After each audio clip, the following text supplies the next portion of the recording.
começar só com a parte conceitual primeiro, antes de ver a ferramenta, a rede, a linguagem da rede. Qual que é a ideia, o que difere programação orientada a características de programação orientada a aspecto, por exemplo.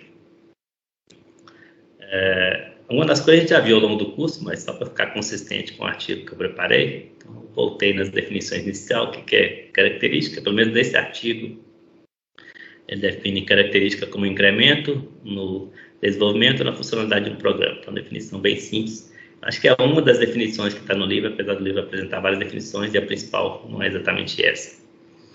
Mas está consistente com outras literaturas. E aí a classificação de características, que eu acho que você já conhece também, né? Mandatório, aquilo que não varia de um produto para o outro. Opcional, você pode incluir ou excluir de um determinado produto, né? Ou ativar ou desativar, o termo que é mais usado em linha de produto de software. Ativar ou desativar, ou selecionar e desselecionar. São as opcionais. E tem as alternativas, pode ser do tipo OR, que é não exclusivo, escolher qualquer combinação, 2 ou 3 delas. E as alternativas exclusivas são a SHOR, que você escolhe uma e você exclui as outras. Acho que a gente viu isso quando eu falei sobre característica e sobre modelo de característica. E com isso, também, continuando na introdução, revisão desses conceitos, um programa ele pode ter diferentes configurações, vamos dizer assim, então são as configurações do programa. Pode, por exemplo, ter uma configuração mais simples, por exemplo, uma configuração gratuita do software, onde a maioria das características, a maioria das funcionalidades não estão ativas. Então, um conjunto mínimo de características. E pode ter uma versão premium, por exemplo, uma versão paga, onde aí sim vai incluir as características completas, a maioria das características. Então, essa habilidade de adicionar ou remover características é o que a gente chama de configuração do produto, configuração do programa. E isso, o artigo fala que implica, mas eu acho que o termo um pouco forte, acho que depois vou até mudar isso aqui. Mas fica mais fácil, facilitado, se você tiver as características modularizadas. Então, uma motivação para você tentar modularizar as suas características, de tal forma que você consiga essa configuração mais facilmente, de incluir ou excluir uma determinada característica do seu produto mais facilmente. Então, é uma motivação que é usada no artigo então é importante você tentar modularizar as suas características, modularizar o código das suas características. E essa seria a motivação para a programação orientada a características, você tentar, de certa forma, modularizar as suas características para você ter maior facilidade para incluir ou excluir, ativar ou desativar uma determinada funcionalidade. Então, a definição que apresenta no artigo para FOP, para Programação Orientada a Característica, seria o estudo de modelos de programação que suportam ou que apoiam a modularidade característica. Essa seria a definição que está no artigo. Não sei se é a melhor definição, mas só para ser consistente. E que, de certa forma, o FOP é uma técnica de programação para linha de produto de software, que é o que a gente está vendo aqui na disciplina, onde você tem uma maior modularidade das características e, com isso, você tem um maior poder de configuração de ativar ou desativar uma determinada característica. FOP vem em cima de um conceito que já era anterior, o conceito de FOP, que é o conceito de refinamento sucessivo, ou Stepwise Refinement. Esse é o título do principal artigo que eu estou usando na literatura, Stepwise Refinement. Está no final dos slides. E aí o artigo passa a explicar o que seria isso então, o que é você ter esse refinamento sucessivo, a tradução minha de refinamento sucessivo, não sei se a comunidade adota isso, que é o conceito principal de FOP. Isso não é muita novidade, não. Então, o que seria basicamente o conceito de refinamento sucessivo? Seria você construir programas complexos a partir de estruturas mais simples, ou de programas mais simples. O Parnas já falava mais ou menos isso quando ele falou de separation of concern, que é o que o pessoal de orientação a aspecto usa. Muito parecido com isso, que é você dividir para conquistar, basicamente, né? Você separar o programa em partes pequenas e essas partes pequenas e simples você compõe para construir um programa mais complexo. Então, apesar de os termos serem diferentes, é muito parecido com a motivação que o pessoal de orientação a aspecto usa, de você separar, dividir em partes pequenas para ficar mais fácil raciocinar sobre essas partes pequenas, e o programa complexo é construído a partir dessas partes menores. Então, essas partes menores, no caso de programação orientada a característica, eles chamam de característica ou refinamentos, principalmente o pessoal de Arred chama de refinamento, que é inclusive a palavra reservada de Arred, que a gente vai ver daqui a pouquinho. Então, eu vou usar no slide de hoje refinamento e característica como sinônimos, já que no artigo, de certa forma, eles tratam como o mesmo conceito de você ter esses incrementos simples que podem ser aplicados ao programa para criar um programa complexo a partir de partes simples. Um exemplo aqui, sem ainda chegar em Arred, sem chegar em outra linguagem de programação, só orientação a objeto, só Java mesmo, que é o exemplo que está no artigo. Então, a gente tem aqui do lado esquerdo uma classe C que tem 3 métodos, método 2, 3 e 4, e um atributo, field 1, field 1. Então, se você tem uma linguagem orientada a objeto em mãos, como Java, por exemplo, você pode escrever sua classe C da forma que foi escrita aqui na esquerda, ou você pode escrever da forma que está escrito na direita. O resultado, no final das contas, é o mesmo. Então, você tem a classe C que estende a C2, a C2 tem o método 3, e a C2 estende a C1 tem o método 2 e o campo 1. No final das contas, a classe C do lado esquerdo e do lado direito vai ter as mesmas funcionalidades. 3 métodos e um atributo.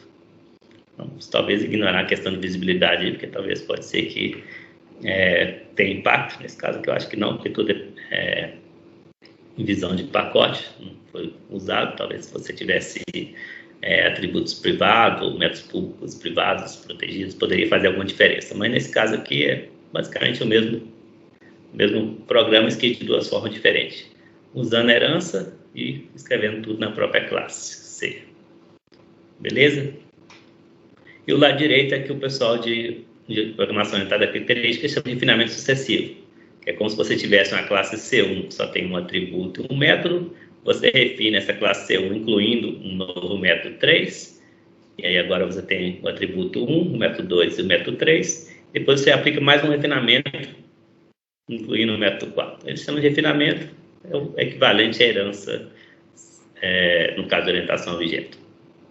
Beleza? Os dois são equivalentes, basicamente. De onde que eles se inspiraram nisso aí? Então, eles explicam que a ideia, a inspiração veio de arquitetura em camadas, ou de estruturação em camadas, design em camadas, que ao invés de você colocar tudo no seu programa, você cria camadas, e à medida que você vai incluindo uma camada, você incluindo uma nova funcionalidade. Então, a gente pode pensar hoje em dia é fácil pensar no Google Maps, né?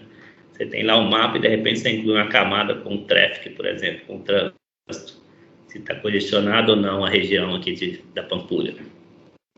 Ou inclui uma outra camada com, sei lá, que é um mapa diferente, que é o Terra, por exemplo, Terraplane. Ou outra camada com a visão mais simples, ou com outras informações, talvez de população. Então, você pode incluir várias camadas no seu mapa, e cada camada vai trazer um conjunto diferente de funcionalidades ao seu mapa.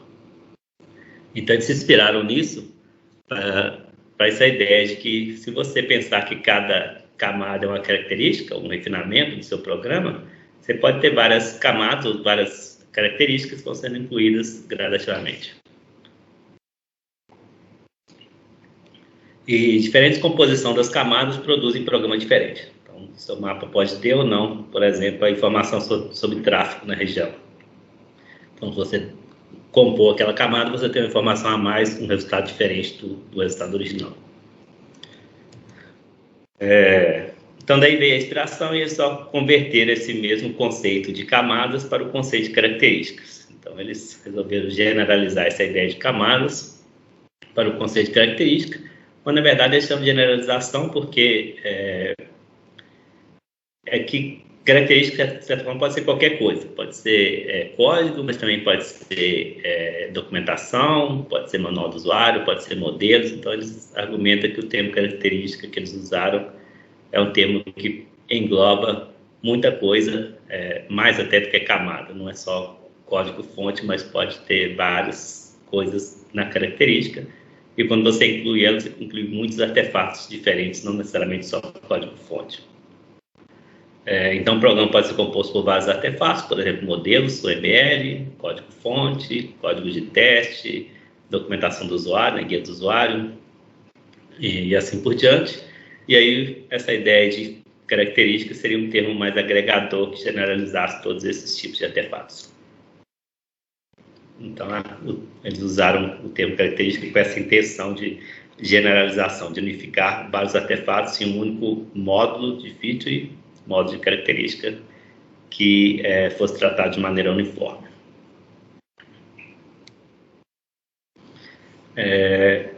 Alguns estão pensando, tudo que foi falado até agora parece muito com o que a gente viu em orientação a aspecto.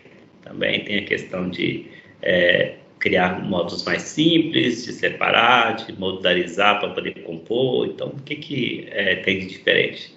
Então, na verdade, o artigo, né, nesse caso, até discute essas similaridades, que realmente muitos dos conceitos usados em programação orientada a característica também já existia em programação orientada a aspecto, um pouco antes de programação orientada a característica. Acho que programação orientada a aspecto, os primeiros artigos foi em 97, 98, por aí.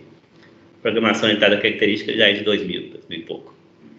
Então, vem um pouquinho depois, mas, de certa forma, com vários conceitos parecidos. Por exemplo, as duas técnicas podem ser usadas para a linha de produtos de software. Você pode separar uma característica de um aspecto, ou no modo de característica, ou refinamento, o pessoal de FOP chama, e compor para a sua linha de produtos de software. Então, não quer dizer que uma exclui a outra. Complementares podem ser usados uma ou outra alternativamente.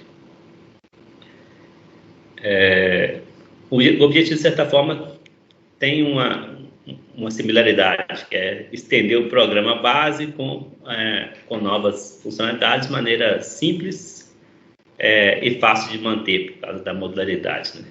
O argumento de que é mais fácil você estender e manter um programa porque você consegue separar as coisas em novas unidades, novos módulos, novos arquivos, que são arquivos que ficam mais simples tipicamente. Tanto em orientação a aspecto como orientação característica, você tem essa ideia de fragmentar, construir módulos mais simples e mais coesos.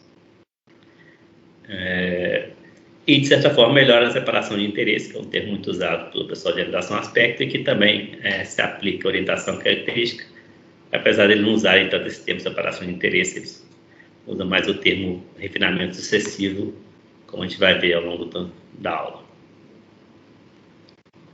Então, de certa forma, não são totalmente opostos. A motivação, de certa forma, é semelhante, apesar da solução de um e de outro ser diferente. O pessoal de orientação a característica também usa um formalismo que já existia, né, que é um formalismo de evoca. Eu vou passar por ele rapidinho aqui, só porque a notação é recorrente em artigos de programação orientada a característica. Então, só introduzir a notação, não é nada crucial, mas facilita depois o entendimento dos exemplos. E se for ler artigo de programação orientada a característica, eles usam muito essa notação, que eles chamam de genvoca, que é como se fosse uma composição de duas palavras, gênese e avoca. Eles explicam ou citam de onde que vem esse formalismo. A aula aqui não vem muito ao caso os detalhes, não. Só a ideia geral de que é uma técnica baseada em refinamento sucessivo de programa, onde trata os programas como constante e os refinamentos como função.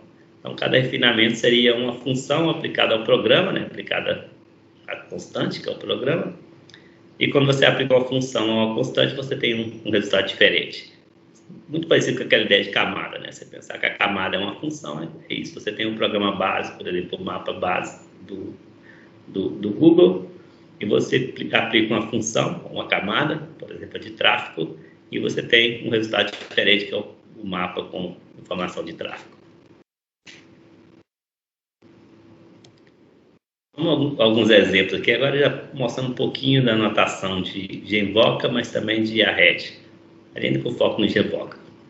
O que é a ideia do genvoca? Então, você tem um programa que seria constante, então que você tem um programa que nesse caso só tem uma classe, a classe B, e ele seria a constante, quer dizer, sempre vai ter essa classe B. E aí, dependendo da função que você aplicar esse programa, vai ter um comportamento diferente. Então, uma função poderia ser, por exemplo, você introduzir um novo método na classe B, ou um novo atributo na classe B, que é o atributo Y e o método Z. Aqui já aparece o termo refines, que é justamente aquela reservada que a Red usa para implementar uma característica ou uma extensão de um determinado programa, de determinada classe. Nesse caso, note que os dois chamam B, só que esse aqui seria o programa constante, como só tem a classe B, e aqui seria, pensando na ideia de evoca, uma função. Então, você altera o comportamento de B, então refina o comportamento de B, introduzindo novo comportamento e novo atributo aqui, o Y. Qual que é a diferença de herança? Na prática, praticamente nenhuma. Então, você poderia trocar aqui, em vez de colocar refines classe B, você poderia colocar class C extend class B. Então, daria a mesma coisa. No final das contas, você vai ter uma classe P que tem o atributo X, o atributo Y e o método Z. Então, no final das contas, você vai ter isso aqui. Você pode fazer isso com herança, você pode fazer com a Red usando refine, você pode fazer com outras formas.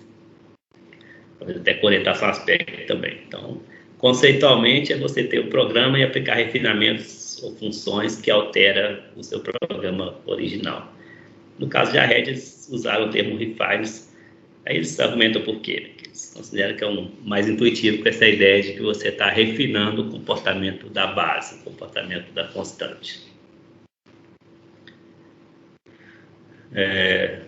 E no caso de herança, por exemplo, tem um problema com a herança que a semântica é 1, né? Para quem já está acostumado com herança, não faz muito sentido você colocar, por exemplo, um carro estende um pneu estende um carro, ou um airbag estende um carro. Você não pode fazer isso com herança, semanticamente não faz sentido, porque você tem que usar herança para classificação. Por exemplo, pessoa e professor. E tudo bem, professor estende pessoa, porque professor é uma categoria de pessoa.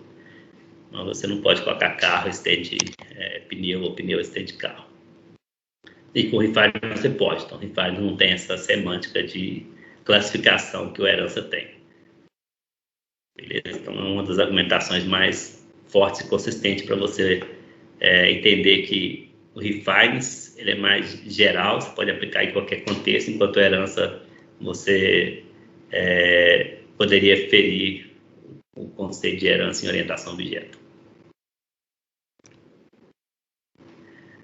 Aí o GEVOC introduz essa notação aqui, ó, da última aqui, que aqui é bastante usado em artigo de orientação à característica, que é a ideia de você ter uma constante, e aí você tem uma função que você aplica a constante.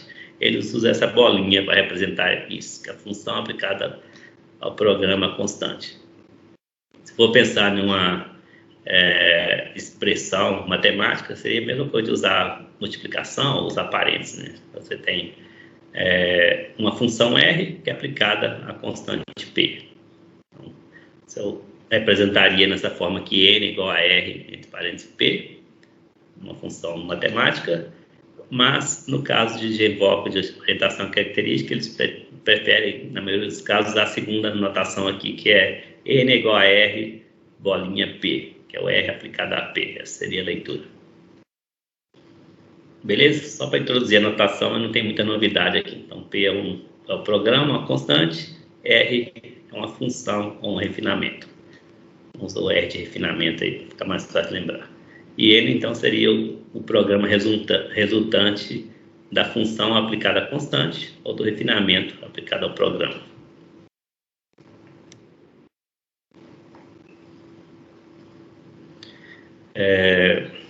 Então, basicamente, aqui as definições principais. O programa é uma constante, ou um valor. A feature seria uma função, um refinamento, que altera o comportamento, o valor do programa, né? O comportamento do programa, ou o valor da constante. E aí você pode criar expressões que representam isso. Características que são aplicadas ao programa base, à constante. Então, aqui tem alguns exemplos de expressões e como que elas podem ser compostas, e nem sempre isso dá o mesmo programa. Então, a gente vai ver alguns casos que não necessariamente dá o mesmo programa resultante. Então, aqui você tem a F1 que é aplicado a F2, ou melhor, primeiro, é melhor ler de trás para frente, vamos dizer assim. O F3 seria a função 3 aplicada a uma constante qualquer, e aí você tem uma função 2 que é aplicada à função 3, e o resultado disso você aplica a função 1. Ou você pode mudar a ordem aqui, aplicar F1 a F2, e o resultado disso você aplica a F3. Os meus parênteses aqui estão, no segundo caso, está inconsistente, né? Só no parênteses, deixa eu tirar.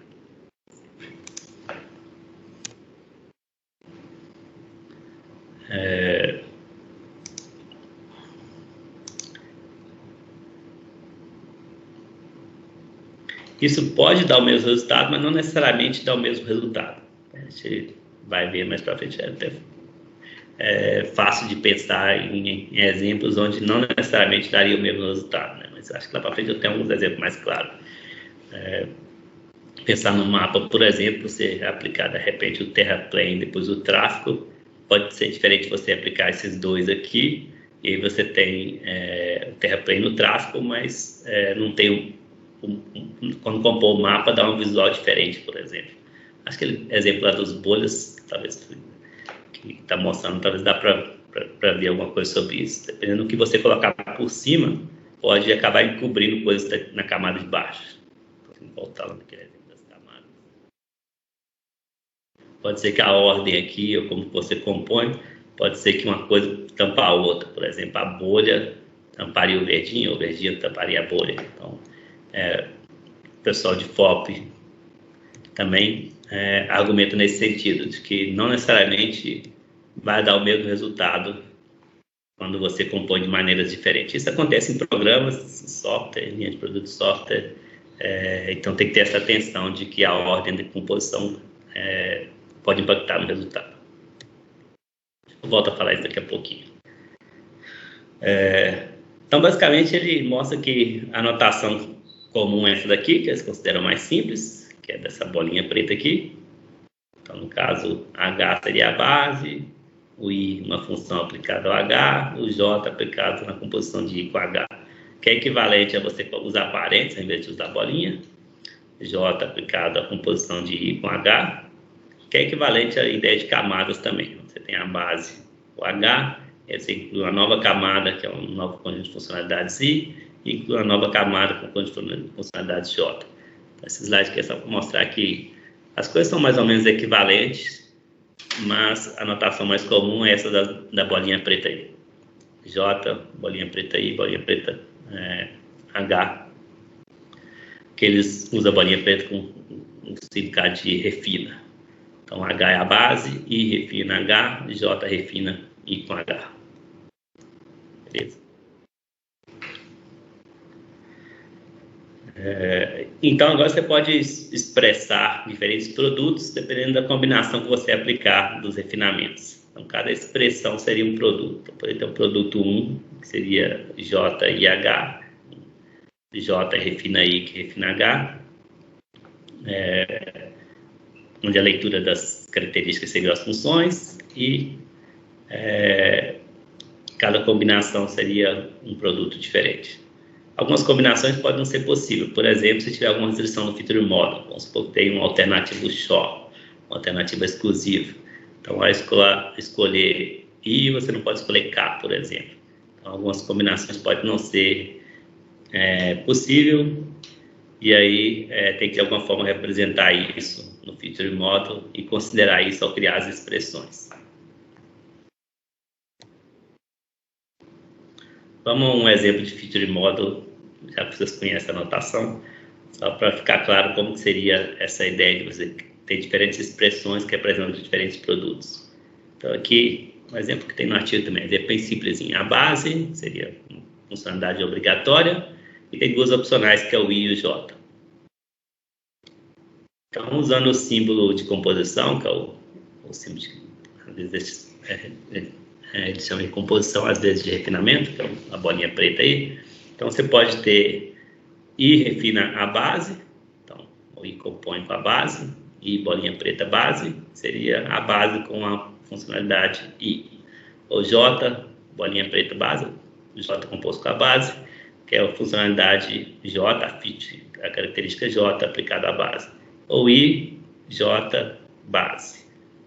Que é I compõe com o J, compõe com a base. Aparecendo.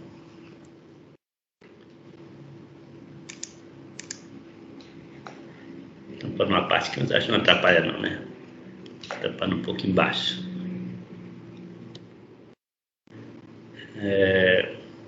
A ordem pode interferir, eles ressaltam isso ao longo do artigo, de que nesse mesmo caso aqui, você tem o I e o J, se você compor I, pontinho, compõe com J, compõe com H, colocar o H e a base, pode ser diferente do J composto com I, composto com a base.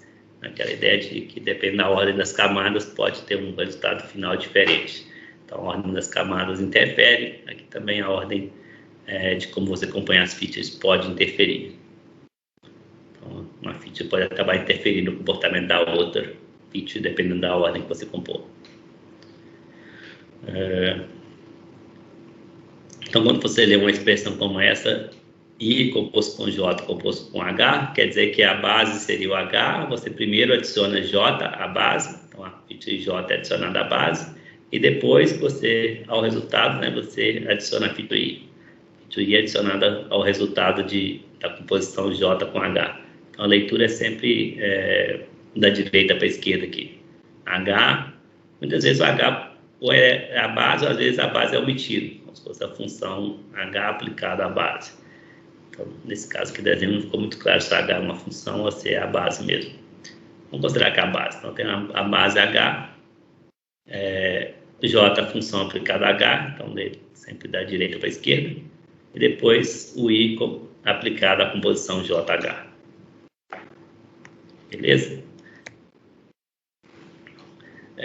O formalismo de JVOC, ele, de certa forma, ele é independente de implementação. Então, ele poderia ser, por exemplo,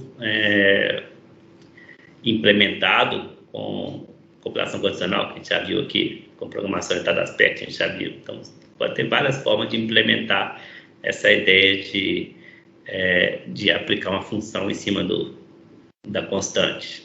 E com isso você modifica o valor da constante. Conceitualmente, JVOC é geral. Você pode usar diferentes tecnologias para implementar esse conceito, assim como você pode usar diferentes tecnologias para implementar uma linha de produto de software. No caso do artigo, obviamente, eles argumentam com a Red, eles argumentam que a Red é mais natural você pensar em Red ou em Mixed Layer. Vou dizer mais claramente o que é Mixed Layer daqui a pouco. Por enquanto, vamos com calma. Então, seria uma alternativa para você implementar esse conceito de JVOC, de refinamento sucessivo, de expressões que representam o programa. Eu vou entrar em Arred agora, mas só para fechar essa primeira parte. Essa primeira parte mais conceitual, eu peguei principalmente desse artigo Scaling Stepwise Refinement, que é um artigo 2004, então, da época que surgiu aí a Arred, um dos primeiros. Acho que é considerado o principal, um dos precursores de programação orientada a característica, assim como tem um artigo precursor de orientação a aspecto, 97, se não estou enganado, 96, 97. Esse aqui é um dos precursores de programação orientada a característica, que é justamente desse grupo aí, Don Bathory, com o pessoal do livro.